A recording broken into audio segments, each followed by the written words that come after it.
Well, hello, everyone, and welcome to Doing Business in Bentonville. My name is Andy Wilson, and I'm the Executive Director of Doing Business in Bentonville, and I'm so excited today. My guest, Kim Souza. Kim, welcome. Thank you.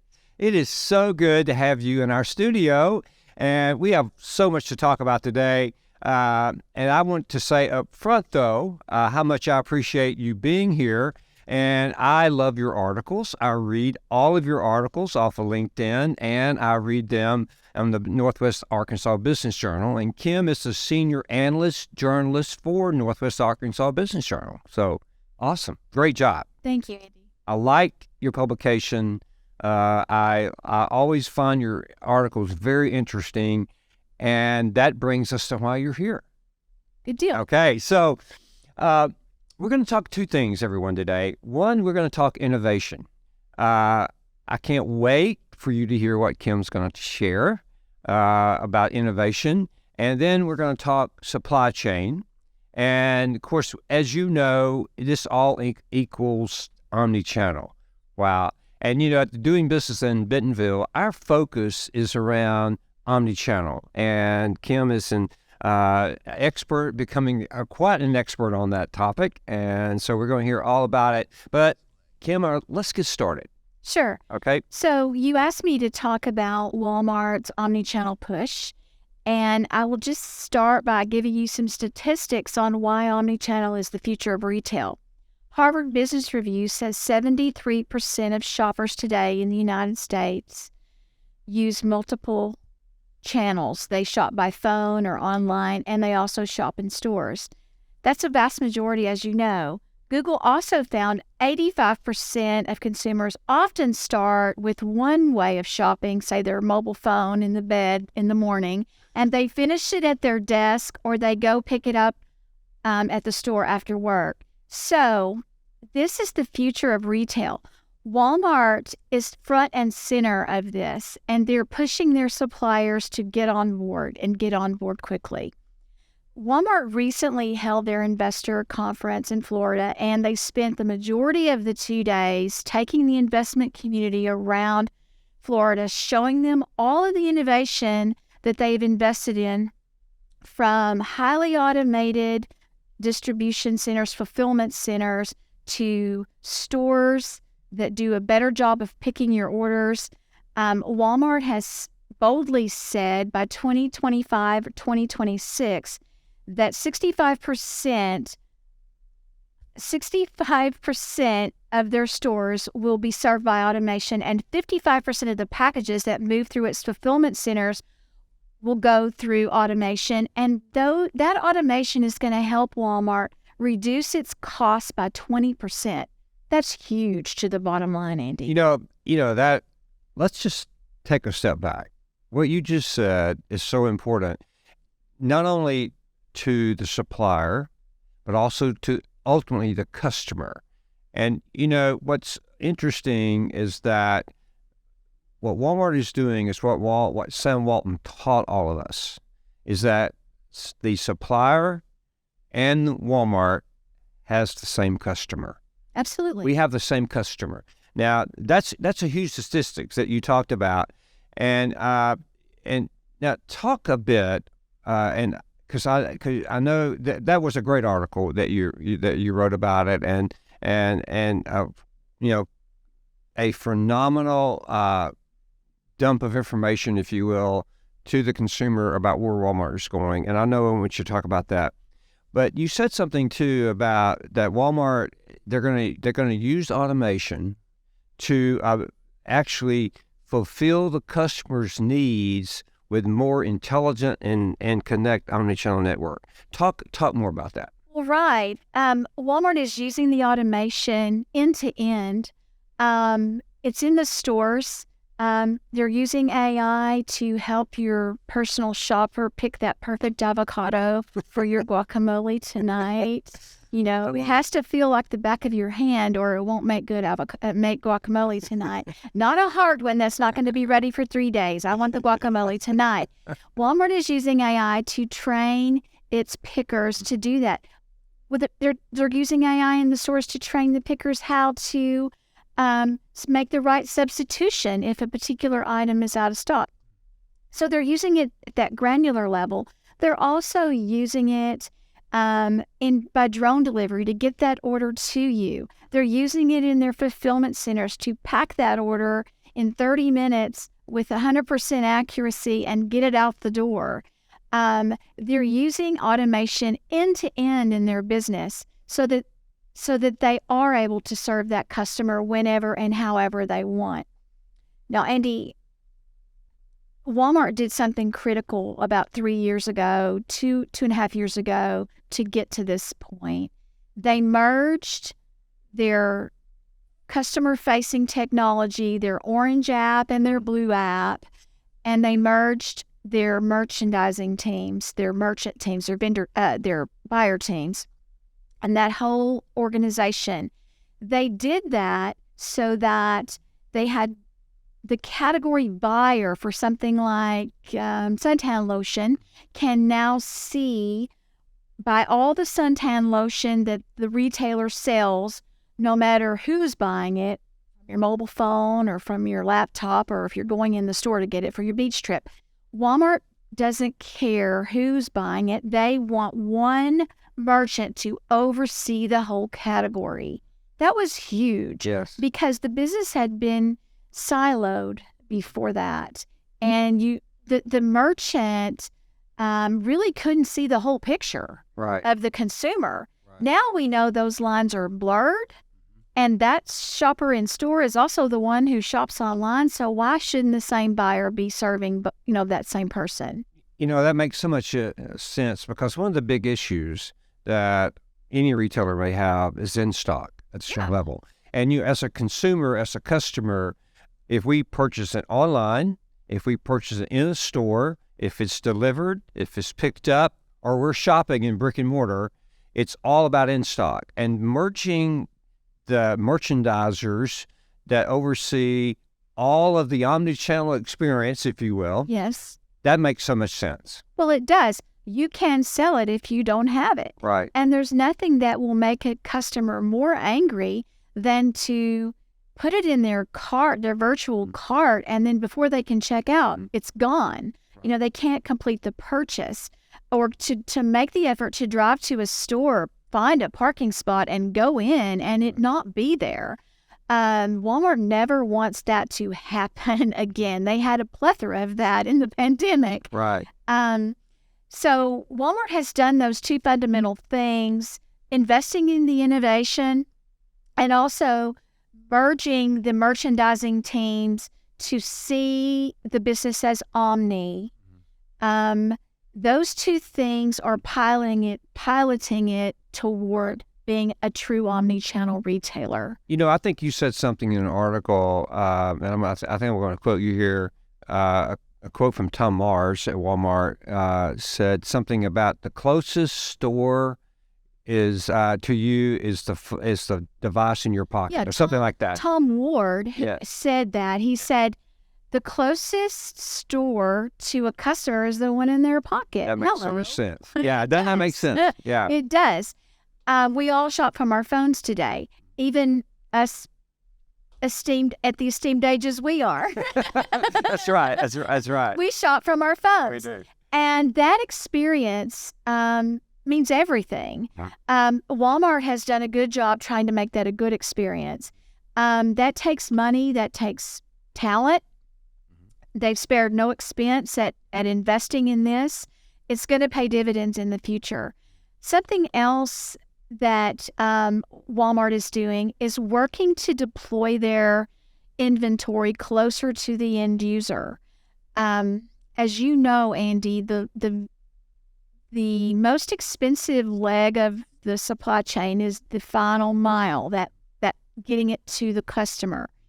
Walmart learned some valuable lessons during the pandemic that having enough inventory in the right places means sales, means everything. And they are building more distribution centers, fulfillment centers, and they're building these micro fulfillment centers like the one at Store 100 in Bentonville to do two things: to get that inventory closer to the end user because that saves them money on delivery, and also to get the pickers out of the store so that the people who come in the store can shop without having to shop around pickers picking 8 orders at a time. I don't know if that's been a frustration for you, but it's been a frustration for me sometimes. Absolutely. So Walmart notices that. So they're looking at these micro-fulfillment centers as a way to clear the stores of the pickers and also get that product closer to the end user. Mm-hmm. They serve, I think, a 20-mile radius out of that micro-fulfillment center. I think you're correct, yes. So those are some big initiatives that Walmart is undertaking to become a predominant omnichannel retailer. Well, and at the end of the day, it's really about the customer. Sure. It's about in stock. It's about having that product priced correctly. The most important thing, as you know, is having in stock in the store. And I love the innovation that Walmart talked about. Now, what else did Walmart talk about, Kim, around innovations that they're working on? Well, what else have they done? They have purchased Alert Technologies. They purchased them in, I believe, October of last year. Alert was the ones who put the automated pickup in store 5260 in Rogers. It's that giant picking machine. Right. Yeah. They built out that store, and there's a giant automated robot in that space that picks orders and packs orders for that store. They bought that technology and brought it in-house so that they can more effectively and efficiently scale that at the high-velocity stores. Walmart and suppliers also have critical decision to make at this time when investment is needed. They have to decide, do they build it, do they buy it, or do they borrow it or try it from someone else? And you see Walmart doing that, all three. Right. They bought Alert Technologies. Many times they build their own systems. They built their own online grocery pickup system. They built that in-house. Many times they partner with companies like KNAPP, who are outfitting these high-velocity distribution centers, fulfillment centers that are essentially a floor-to-ceiling vending machine. Right. And they pick and pack products in 30 minutes and get them out the door. So they're building, they're buying, and they're partnering. They're doing all of those things. Suppliers are going to need to figure out how they maneuver that as well, because just as Walmart is investing in omnichannel, suppliers have the same initiatives going on. Right. Suppliers, I'm having Andy Murray. He's going to be speaking soon, and we'll have that podcast. And Andy's going to talk about the supplier piece about it. He's going to talk about in depth the Walmart Connect piece of that. So we're going to do that. But before we move off of innovation, I thought your article was extremely accurate and very valuable. And one of the things I'm going to quote on the article because I want to get it so correct. But you said, one of the things you said that, Walmart is working on 3 key building blocks. And number one is sales growth from its omnichannel business model. Yes. Omnichannel, and that's the focus of doing business in Bentonville. We're very focused on the omnichannel experience. We're bringing people, experts like yourself in to talk about that. So not only can the suppliers learn on the omnichannel, but we can also share information for the consumer, to the customer too. So number one, I liked your point. Walmart's going to focus on sales growth. Very, very important. And they're going to use the omnichannel model to do that, which is the integration of everything we've talked about, from shopping in the brick and mortar, from online, ordering online, a pickup, delivery, or a drone dropping it down from the sky. Somewhere. All of that is in the omnichannel. Yes. It's pretty exciting, isn't it? It is. It's incredibly exciting to be in retail. And then the other thing you talked about was diversifying revenue streams through improved category merchandise mix. And I think a key is our Walmart's focus on diversifying. There's not just one way to do this business anymore. No, that's exactly right. Yeah, and then the third thing is scaling proven high return investments to improve operating margins. All of this, as you said, Walmart started years ago preparing for this moment. And Walmart is a leader in this. And if I was another retailer today, I would be focused in watching what's taking place in Walmart, because they are, as always, cutting edge on the technology. So I think that I think the innovation that we get to see close up. Yes. Here in Northwest Arkansas. Yeah, I think if you don't live here, you should come visit, right? Absolutely. Maybe move here. It's a pretty great place to live. But the innovation and that's going to take place is going to be something like we've probably never seen, but it's going to be so phenomenal for the consumer. Well, it is, and it's been a long time coming. But like I said, the pandemic really opened the eyes of everyone. They realized that they needed to have a different model than the just-in-time inventory model that they had prior to that. Right. And it worked for years. It helped Walmart save millions. But just-in-time was not enough during the pandemic when demand went through the roof and there wasn't enough supply for people to buy.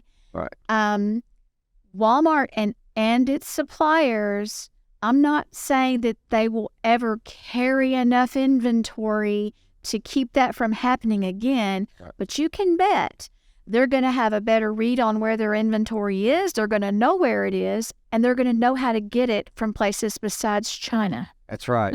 And it's going to be, you're right, the inventory is going to be closer to those stores, yes. No question about it, and to the customer. And, with 4,000 plus facilities, Walmart has a lot of fulfillment opportunities for that customer. Well, they're using stores to fulfill orders more than ever before. Absolutely.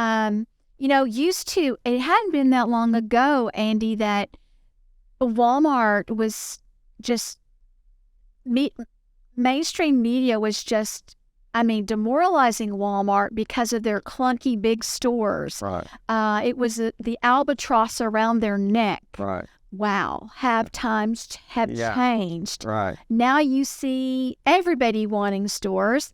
Maybe not 4,600 unless you're Dollar General and you want 20,000.